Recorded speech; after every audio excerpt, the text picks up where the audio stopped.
नमस्कार, भारत टीवी पर आपका बहुत स्वागत है। ये आवाज गांव, गली, शहर, मोहल्ले से आप पिछले 3 सालों से सुनते चले आ रहे हैं, लेकिन एक नई जगह है, एक नया शख्स मेरे साथ है और वक्त है भारत टीवी के 3रे स्थापना दिवस के कॉन्क्लेव का। भारत टीवी कॉन्क्लेव 2023 जन मन मंथन में हम स्वागत कर रहे हैं।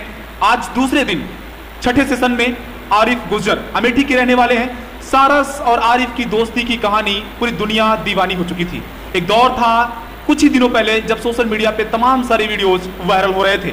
इस बीच भारत टीवी कॉन्क्लेव के 6वें सेशन में मेरे साथ मौजूद हैं आरिफ गुज्जर, जिनके साथ अखिलेश यादव आते हैं बीच में, और आरिफ और गुज्जर के, आरिफ और सारस के बीच की दोस्ती जो होती है वो टूट जाती है। क्या कारण अखिलेश यादव रहे, या फिर और ऐसे कई सवाल हैं जिनका जवाब हम खुद आरिफ से लेंगे। सबसे पहले आरिफ, आपका भारत टीवी के कॉन्क्लेव में बहुत स्वागत है। जी, बहुत बहुत धन्यवाद कि आपने हमको यहाँ पे आमंत्रित किया। चलिए मैं तहे दिल से धन्यवाद। सवाल जवाब का दौर शुरू करते हैं आरिफ, क्योंकि वक्त की कमी है। पहला सवाल यही कि आपकी दोस्ती एक सारस से हो जाती है। जी जी जी। और वो दोस्ती इतना चर्चित होती है कि सोशल मीडिया के तमाम सारे प्लेटफॉर्म पर वो वायरल होती है और रातों रात आप स्टार बन जाते हैं। फिल्मों की शूटिंग के लिए आपको ऑफर आते हैं, पॉलिटिशियन आपके पीछे दौड़े चले आते हैं, और हर कोई कहता है कि कैसी अनोखी दोस्ती है। एक सारस एक इंसान का इतना दीवाना कैसे हो सकता है। वो बात याद आती है जब एक ऋषि विचरण कर रहे थे और एक सारस जोड़े का प्रेम देखकर कोई एक शिकारी तीर मारता है और उनकी उसमें एक जोड़े की मौत हो जाती है, एक आदमी उसमें एक की मौत हो जाती है। जी जी जी। तो उसके बाद फिर चर्चा होती है कि वो श्राप देते हैं उसको। लेकिन इस बीच एक बड़ा सवाल खड़ा होता है कि आपके बीच में, उस सारस पक्षी के बीच में कैसे प्यार हुआ, कैसे वो वीडियोस वायरल हुए, सब कुछ क्या हुआ और कैसे आज की स्थिति में आप जी रहे हैं। एक बार सबसे पहले ये बताइए कि वो प्यार कैसे हुआ, एक इंसान और एक पक्षी का इतना ज्यादा प्रेम कि आप जहां जाएं सड़कों पर आपके पीछे वो उड़ता हुआ चला जाए, 30 किलोमीटर जाएं आप, 40 किलोमीटर जाएं आप, आपके बाइक के ऊपर वो उड़ता चला जाए, आपको ढूंढता रहे, रात भर आपके गेट के सामने पहरा देता रहे। इस तरह का प्यार तो कहीं देखा नहीं गया था, कैसे हुआ? जी, सबसे पहले आपको बताना चाहेंगे जितने लोग देख रहे हैं कि वो हमको आज से लगभग 1 साल पहले खेत में मिला था। उसका एक पैर टूटा हुआ था और उसको हम घर लेकर आए। देसी तरीके से जो जैसे होता है घर में वैसे इलाज किया उसका, जैसे मुर्गियों का, बकरियों का गांव में पैर टूट जाता है बनाया जाता है, वैसे ही हमने किया।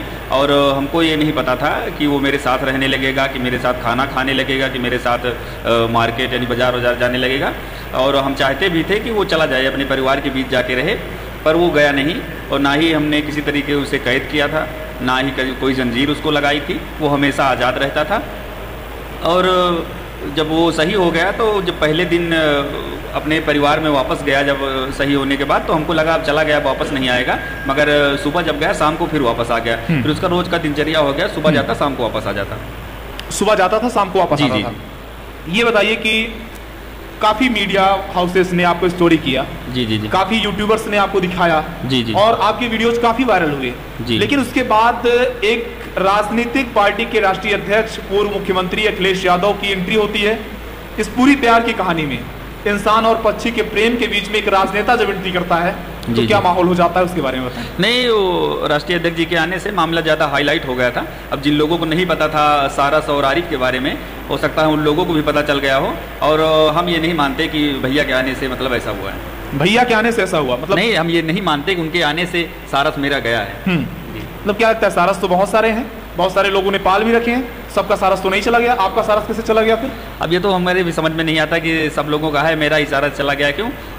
मामला ज़्यादा हाईलाइट हो गया था, हो सकता है इस वजह से मामला ज्यादा हाईलाइट हो गया जी। क्योंकि आप जानते हैं सारस उत्तर प्रदेश का राजकीय पक्षी है, और राजकीय पक्षी का व्यवसाय करना या उसे किसी तरह से इस्तेमाल करना, उसको पालना, ये कानूनन जुर्म है। तो क्या आपके ऊपर कोई मुकदमा भी दर्ज हुआ था, क्योंकि वन विभाग ने काफी नोटिस आपको भेजी थी? उसके अलावा इस समय क्या स्थिति है? मुकदमा दर्ज हुआ था, उसमें हमको बुलाया गया था अप्रैल में 2 तारीख को। फिर उसके बाद 2 तारीख आने से पहले मेरे पास एक नोटिस फिर आती है कि सारे अधिकारी जो है न्यायालय के कामों में व्यस्त हैं, और अभी आपको नहीं आना, जब आना होगा आपको सूचित कर दिया जाएगा। तब से भी कोई नोटिस नहीं आया। अच्छा, नोटिस दोबारा नहीं आया? नहीं, तब से नहीं आया। तो मतलब कैसे, क्या कहना चाहेंगे कि आपका सारस कहाँ है और आप यहाँ हैं, तो मतलब क्या लग रहा है, कैसे जिंदगी अचानक बदली? जब जिंदगी तो कैसे लगा? सारस कानपुर चिड़ियाघर में है, और लास्ट टाइम जब मिलने गए थे, एक ही बार मिलने ही दिया गया, तो आप लोगों ने देखा होगा।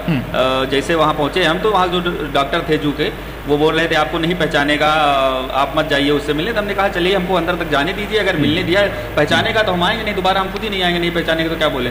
जब वहाँ गए उसके बाद जैसे उसने हमको देखा, हमने उससे पूछा क्या हाल है, जैसे हमने उसको बोला उछल के दिखाओ, उछलने लगा, जैसे उड़ने के लिए बोला उड़ने लगा। तो डॉक्टर भी जो वहाँ थे और सब लोग थे वो भी आश्चर्यचकित रह गए, क्योंकि उन्होंने पहले देखा था फ़ोन में, सोशल मीडिया भी देखा था और ऐसे नहीं देखा, तो उनकी आंखों में भी आंसू आ गए। फिर उसके बाद 2-3 मिनट मिलने दिया गया था, उसके बाद वापस चले आए। देखिए प्यार प्यार होता है, और आपके बीच में उसके बीच में जो प्यार था, जी, अचानक जब गाड़ी आपके यहाँ आती है वन विभाग की, और जब उसको कैद करके वो ले जाने लगते हैं, तो क्या लगा था, कैसी फीलिंग्स आई थी, क्या हुआ था? उस समय तो पहले से तो हमको पता नहीं था कि वन विभाग की टीम आ रही लेने इसको, और वन विभाग की कॉल मेरे पास आई थी, वो बताए नहीं थे कि क्या करने आ रहे हैं। तो हमने कहा घर में हैं, आ जाइए। तो आते हैं, उसके बाद कागज़ पे एक दस्तखत कराते हैं, और जो कागज़ था उसको पढ़ने भी नहीं दिया जाता, और उसके बाद उसको ले जाते हैं, तुरंत उसमें पैक करवा के उठा ले जाते हैं, बोलते हैं ऊपर से आदेश है, ये इसको अब ले जाना पड़ेगा। अच्छा, ऊपर से आदेश से ले जाना पड़ेगा। जी, जी। तो सबसे पहले जब उसको ले जाते हैं रायबरेली ले जाते हैं, जी, जी। रायबरेली के वन विभाग में उसको रखते हैं, तो वहाँ से वो उड़ जाता है। जी, जी। क्या कहानी हुई थी वो? वहाँ रायबरेली के जब पशु वो क्या बोलते हैं समस्तपुर पक्षी विहार में जहाँ उसको रखा गया था, वहाँ से उस शाम को जब वो उड़ता है वहाँ से, तो वो कहीं 3-4 किलोमीटर दूर गाँव में जाके उतरता है। तो वहाँ से कुछ जंगली कुत्ते उसको घेर लेते हैं, और एक लड़का फिर उसकी जान बचाता है। तब तक वन विभाग को फिर जानकारी हो जाती है, उसके बाद फिर वन विभाग की टीम वापस ले जाती है, और सुबह जो है दूसरे दिन फिर उसको कानपुर जू शिफ्ट कर दिया जाता है। क्या लगता है कि आरिफ की लाइफ स्टाइल अब बदल नहीं चुकी? क्योंकि आरिफ और सारस की दोस्ती जो है बहुत वायरल है, काफी वीडियो आपके वायरल है, मैं बार बार बता रहा हूँ। तो मतलब अब जो परिवर्तन हुआ, पहले एक आम आदमी, पहले आप जो थे वो बताइएगा, और अब आरिफ अगर आज भारत टीवी कॉन्क्लेव के मंच पर है, तो आरिफ कहीं ना कहीं बदल चुके हैं। क्या, कैसे इस सब के बीच में क्या अनुभव किया आपने, क्या लगा आपको? अब पहली बात तो जो कुछ भी है उसी सारस की वजह से हैं, और पहले हमारे पास कंबाइन मशीन थी, और वही चलवाते थे और खेती बाड़ी करते थे। अभी तो जब से वीडियो वायरल हुआ है या सारस वाला जो मामला चल रहा है, तब से तो अभी मुश्किल से जब से बच्ची को लेकर गए हैं मेरे घर से 1 महीने से ज़्यादा हो गया, हम 3 ही 4 दिन घर में रहे हैं, बाकी तो हम इधर उधर भटक रहे हैं। घर अच्छा नहीं लगता आप? नहीं, वहाँ पे जाते हैं तो सूना सूना सा लगता है, और उसकी याद और आती है, इस वजह से भी हम बाहर ही हैं। एक दौर हुआ करता था, मैं भी कवर करने गया था आपकी स्टोरी को, और उस स्टोरी को लगभग 14 मिलियन व्यूज मिले थे। लेकिन अब समझिए कि मतलब जिस दरवाजे पर मीडिया का जमावड़ा एक दौर हो गया था, 2 महीने आपके घर पे मीडिया वालों की तांता लगा हुआ था, लगातार पॉलिटिशियन आ रहे थे एक पक्षी को देखने के लिए कि कैसे कितना खूबसूरत प्यार है आपका और उसका। तो मतलब इसके बीच में जो कंट्रोवर्सी खड़ी हो गई, क्या मानते हैं कि अखिलेश जी ने आके अच्छा किया था आपके यहाँ? नहीं भैया, जो है मिलने जब आए थे तो उसके कारण कुछ ऐसा नहीं हुआ, हम मानते हैं। और क्या बताएं उसमें? नहीं, खुल के बोलिए, कोई दिक्कत नहीं, मंच आपका है, बताइए। नहीं, हम खुल के बोल रहे हैं, कोई दिक्कत नहीं। आपके साथ ऐसा क्यों हुआ? बहुत से लोगों ने पाल रखा है, बहुत से लोगों ने वो कर रखा है, तो मतलब क्यों ये चीजें आपके साथ कैसे हो गई? क्या कुछ इसका एंगल समझ पाया आपने? नहीं, हमको समझ में नहीं आया कि ऐसा क्यों हो गया। बहुत ढेर सारे लोगों का उनका नहीं गया, और किस वजह से ले गए ये तो आज तक हमको भी नहीं पता। अच्छा, ये बताइए कि थोड़ा राजनीति की बात कर लेते हैं, क्योंकि आपके यहाँ राजनेता ही आए थे, तो राजनीति की बात लाजिक है। बिल्कुल। अभी आरोप लगता है कि बीजेपी की सरकार है, और इस सरकार में एक विशेष वर्ग को टारगेट किया जा रहा है, परेशान किया जा रहा है, सच्चाई है ये? नहीं, ये कोई जरूरी नहीं है कि विशेष वर्ग। जो सारस है वो उत्तर प्रदेश का राजकीय पक्षी है, और वाइल्ड लाइफ का जो नियम है, वन विभाग का जो नियम है, उसके तहत कोई उसे अपने पास नहीं रख सकता, इसलिए ले गए। अच्छा, इसकी वजह से लेके चले गए। तो जैसे अभी आप ये बताइए कि अभी आप कैसे रह रहे हैं, मतलब कि अब सारस तो है नहीं, कहीं सारस कोई दूसरा सारस जब दिख जाता होगा तो कैसे लगता होगा, क्या देखते हैं? सारस तो जहाँ रहते हैं हम जाते हैं वीडियो शूट करने के लिए, और हमने एक NGO का गठन किया है, आरिफ सारस के नाम से है, मतलब उसके नाम से NGO भी बना रहा? जी, हमने NGO का गठन किया है, और उसमें हम जो पक्षी चोटिल होंगे, बीमार होंगे, और एक आश्रम टाइप का हम बना रहे हैं, वहाँ लाकर उसका इलाज करेंगे, उसके बाद जब वो ठीक हो जाएंगे तो आज़ाद कर देंगे। कोई सारस मान लीजिए घायल हो जाता है तो फिर से इलाज करेंगे? जी बिल्कुल, इलाज करेंगे। जी बिल्कुल। रहने लगा पास में तो तब देखा जाएगा जो होगा, फिर से चला जाएगा तो दिक्कत तो नहीं होगी? अब दिक्कत तो टारगेट पे आप हैं, क्योंकि सरकार, देखिए सरकार जो है वो आप कह रहे हैं कि वो हाईलाइटेड ज्यादा हो गया जी, और राष्ट्रीय अध्यक्ष जी के आने की वजह से हाईलाइटेड हो गया। तो क्या लगता है कि अखिलेश जी ने आपको क्या कहा, क्या सांत्वना दी उन्होंने, क्या आपसे बात उनकी हुई, उन्होंने क्या कहा इस मामले को लेकर? नहीं भैया, जब आए थे तो सारस से मिले थे, हमसे मिले थे, और जो गांव के लोग थे उनसे मिले थे। बाकी उसमें बात कोई दोबारा आपको मिलने के लिए उन्होंने बुलाया था, आप मिलने भी गए थे, तो क्या हुआ था, क्या बातचीत हुई थी, प्रेस कॉन्फ्रेंस हुई थी बकायदा इसको लेकर, क्या कहा था उन्होंने? जब वहाँ गए थे तो उसके बाद कानपुर गए थे भैया के साथ, पर वो क्वारंटीन था इसलिए मिलने नहीं दिया गया। सीसीटीवी कैमरे में देखकर वापस चले आए थे, वहाँ कोई बात नहीं हुई। नहीं, प्रेस कॉन्फ्रेंस लखनऊ में होती है, आप अखिलेश जी के साथ मंच पे बैठे होते हैं, मंच साझा कर रहे होते हैं, तो क्या मतलब क्या कहा उन्होंने? नहीं, पीसी में जो भैया बोले तो सब लोगों को पता है, उसमें हम क्या बताएं, क्या कहा बताइएगा ना। नहीं, पर्सनल कोई बात नहीं हुई, पर्सनल कोई बात नहीं, सच बता रहे हैं? हाँ, सच बता रहे हैं। अच्छा, एक सवाल और ये बताइए कि सारस को पालना बड़ी चुनौती और बड़ा सबब बन गया आपके लिए। जी जी जी। सारस जो है, क्योंकि कानूनी दांवपेच में भी आप फंस गए, सारस को लेकर अभी आपकी सोच क्या है? कि वो सारस जब गए थे तो वो काफी परेशान हो गया, आपसे मिलने के लिए उछल कूद मचाने लगा अंदर से, तो उस सारस को लेकर क्या मानते हैं, मतलब क्या हुआ था? अखिलेश जी ने क्या आपसे कहा था? कुछ गुफ्तगू हुई थी?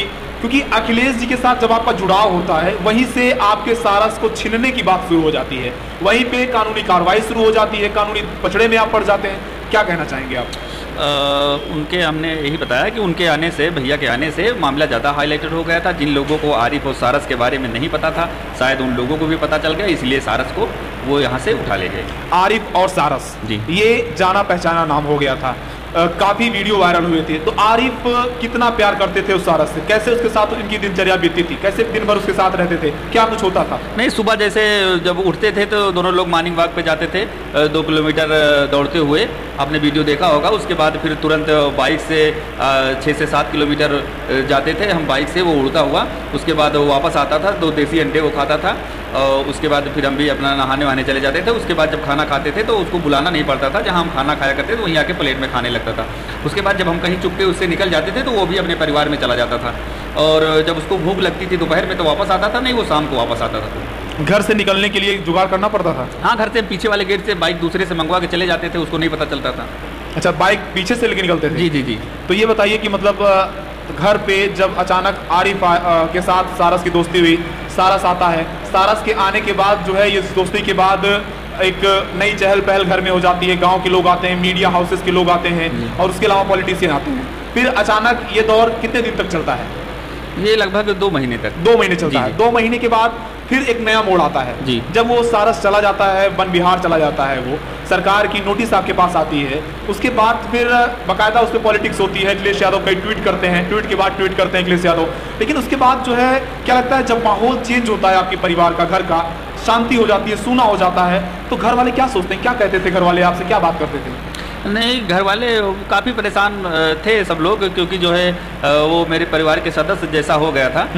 पाला तो नहीं था हमने उसको, सिर्फ दोस्ती हुई थी उससे, और जब उसका दिल करता था तो मेरे दरवाजे पे आके खड़ा हो जाता था, हम लोग खाने के लिए दे देते थे, वापस चला जाता था। जब उसका दिल करता था अपने परिवार में जाके रहता था दिन में, शाम को जो मेरे घर के पास खेत है या थोड़ा बाग टाइप का है, शाम को आ जाता था, उसी में टहला करता था। आरिफ के पास 2 ऑप्शन है जी। पहली बात तो आरिफ का हुलिया जो है वो एकदम KGF जैसा है, आपकी दाढ़ी और आपकी फैशन स्टाइल आपकी काफी चर्चित हुई थी आपके वीडियोस के साथ। जी जी।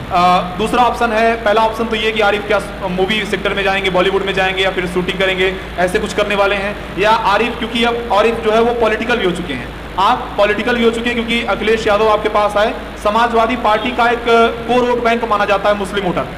तो क्या लगता है कि अब कहीं आगे चल के पॉलिटिक्स में भी हाथ आजमाएंगे, क्योंकि अब 2 ऑप्शन आपके पास यहाँ से बचते हैं, क्या करने की प्लानिंग है? मूवी का जहाँ तक सवाल रहा, मूवी में जो हमको काम मिला था, ढेर सारी मूवी में काम मिला था, उनको सबको हमने मतलब जवाब दे दिया, मूवी में काम नहीं करेंगे, और 1-2 डॉक्यूमेंट्री हैं, हो सकता है उन्हीं पे काम करें हम, जो सारस को लेकर हैं। और राजनीति का सवाल रहा तो फिर देखते हैं आगे क्या होता है। नहीं, क्या अमेठी से टिकट मिल जाएगा, समाजवादी पार्टी से चुनाव लड़ेंगे? नहीं, वहाँ तो विधायक जी, जहाँ जिस विधानसभा से हम आते हैं, विधायक जी हमारे घर के हैं। लोकसभा का टिकट मिल जाए तो? नहीं देखा जाए, नहीं मिलने वाला। अब हमको क्या पता, कुछ भी हो सकता है, क्योंकि कुछ भी हो सकता है। मैं फिर कह रहा हूँ आपसे कि समाजवादी पार्टी का मुख्य वोट बैंक मुस्लिम वोटर माना जाता है, ऐसा लगातार देखा गया है। तो क्या लगता है कि ये हो सकता है, क्या पॉलिटिक्स में मौका आपको अखिलेश यादव दे सकते हैं, ऐसा कुछ? क्योंकि बड़ी कंट्रोवर्सी क्रिएट हुई सारस और आरिफ के बीच में, क्या कहेंगे आप? देखा जाएगा, जो होगा, जो भैया फैसला लेंगे सही लेंगे, जो होगा वो देखा जाएगा। जी जी। आखिरी बार चलते चलते आखिरी सवाल, क्या कहना चाहेंगे? अमेठी से प्रतापगढ़ आज आप आए हैं, भारत टीवी कॉन्क्लेव में आप आए हैं, और आपके साथ हम 6ठा सत्र जो है साझा कर रहे हैं। क्या कहना चाहेंगे इन सब घटनाक्रम के पीछे, क्योंकि सब कुछ हो चुका, एक चांदनी भी आई और एक अंधेरा भी आया। जी। तो इन सब के बीच में जो आपका अनुभव रहा, जो आपकी प्रतिक्रिया रहेगी, वो क्या रहेगी? सबसे पहले हम यही कहना चाहेंगे कि जिस तरह जो सारस मेरा दोस्त है क्वारंटीन के नाम पर कैद किया गया है कानपुर के चिड़ियाघर में, उसको आज़ाद कर दिया जाए। अगर उसकी तबीयत सही हो, उसकी हालत सही है, डॉक्टरों को लगे कि ठीक है, तो हम ये नहीं कह रहे हमको वापस दे दिया जाए। किसी भी पश्चिम बिहार में या जिस जगह पर ज़्यादा सारस रहते हों वहाँ जाके उसको आज़ाद कर दिया जाए। हम नहीं कह रहे हैं हमको वापस दे दें, वापस ना दें हमको, पर जिस तरह से क्वारंटीन के नाम पे उसको कैद किया गया है उसको आज़ाद कर दें। वो जो छोटे से बाड़े में ये बंद है वो उसमें बहुत परेशान रहता है, बहुत थोड़ा सा खाता है। वहाँ के लोग बताते हैं कि कभी कभी थोड़ा थोड़ा सा खा जाता है। इतना समझ लीजिए वो जीने भर के लिए खा रहा है, बस जीने भर के लिए खा रहा है। जी। तो मतलब आरिफ ये चाहते हैं कि उनका सारस आजाद कर दिया जाए। जी, आजाद कर दिया जाए, हमको वापस ना दे, हम नहीं वापस मांग रहे हैं, आजाद कर दिया जाए। उसका जहाँ नहीं, आप वापस क्यों नहीं मांग रहे? डर रहे हैं क्या? सरकार से डर रहे हैं? नहीं, जो नियम है उसका, उसमें वापस नहीं हो सकता। राजकीय पक्षी है तो उसको आजाद करेंगे तो खुद ही मेरे पास आ जाएगा, उसमें मांगने की जरूरत नहीं पड़ेगी। एक सुप्रीम कोर्ट में कभी एक कहानी चलती है, सोशल मीडिया पे आती है कि उसको मारने वाला बड़ा या बचाने वाला बड़ा या प्यार देने वाला बड़ा या छीनने वाला बड़ा। जी। तो मतलब क्या कहना चाहेंगे? किसी ने आरिफ का सारस छीना, किसी ने सारस की दवा करके उसको ठीक किया, तो क्या लगता है, मतलब क्या कहना चाहेंगे? छीनने वाला बड़ा था या आरिफ ने जिसको उसको बचाया आरिफ बड़ा था? क्या लगेगा आपको अगर एक जज के तौर पर नियुक्त किया जाए या आपको जज के तौर पर बैठे तो आप क्या कहेंगे? अब छीनने का जहाँ तक सवाल, छीना नहीं गया उसको। अब जो अपने यहाँ का नियम है, उत्तर प्रदेश का राजकीय पक्षी है, उसके तहत उन्होंने कार्रवाई की है, इसमें छीनने न छीनने की। अच्छा, वो राजकीय पक्षी है, इसकी वजह से उन्होंने कार्रवाई की। जी। आखिरी बार क्या कहना चाहेंगे, क्या मैसेज देना चाहेंगे कि वो आजाद कर दिया जाए? आपने ये बात कही। हाँ। और कुछ अपील करना चाहेंगे? बस यही चाहेंगे, उसे जो क्वारंटीन के नाम पर आज कैद किया गया है उसको आजाद कर दिया जाए। वो बहुत उसमें परेशान रहता है और रोज वो पर डे 10-12 किलोमीटर उड़ता था और जहाँ दिल करता था घूमा करता था। उसके परिवार के लोग भी बीच में 1-2 दिन आए थे मेरे यहाँ, जो 8-10 सारस जो आते थे पहले लगातार, उसके परिवार के बीच में वो लोग आए थे, आते हैं, आवाजें देते हैं, उसके बाद वापस चले जाते हैं। तो उसका परिवार भी परेशान है, वो भी परेशान है, तो प्लीज उसको नहीं, मतलब आपने आरिफ के परिवार वालों को भी मतलब अपना दीवाना बना लिया था? आरिफ के परिवार वाले भी आपके पास आते हैं? नहीं, जो सारस का परिवार था वो नहीं, सारस का जो परिवार है, हाँ। सारस के परिवार वाले भी आपके पास आते हैं? हाँ, मेरे पास नहीं आते थे। जब सारस था तो उसके पास आते थे, तब उनको क्या पता कहाँ गया कहाँ नहीं, बीच बीच में वो लोग आते रहते हैं। अच्छा, आते रहते थे। जी। तो मतलब यही कहेंगे कि आजाद कर दिया जाए, उसको जहां उसका दिल करेगा वहां जाएगा। चलिए, तो हमारे साथ ये थे अमेठी के रहने वाले आरिफ गुज्जर, जिनके सारस के साथ दोस्ती की किस्से आप खूब सुने होंगे। तमाम सारे वीडियो सोशल मीडिया पे वायरल हुए होंगे और अब आरिफ का कहना है कि सरकार उसे आज़ाद कर दे, हमें दे या ना दे, लेकिन उसे आज़ाद कर दे और जहां पे बहुत सारे सारस रहते हैं वहीं पर उसको छोड़ दिया जाए। आरिफ, आपने हमारे साथ एक खास सत्र, खास मौके पर साझा किया, इसके लिए हम आपका बहुत धन्यवाद करते हैं। जी, शुक्रिया, धन्यवाद। तो आप भी बताइए कि आरिफ और सारस की दोस्ती को आप कैसा देखते हैं, कमेंट में बताइए।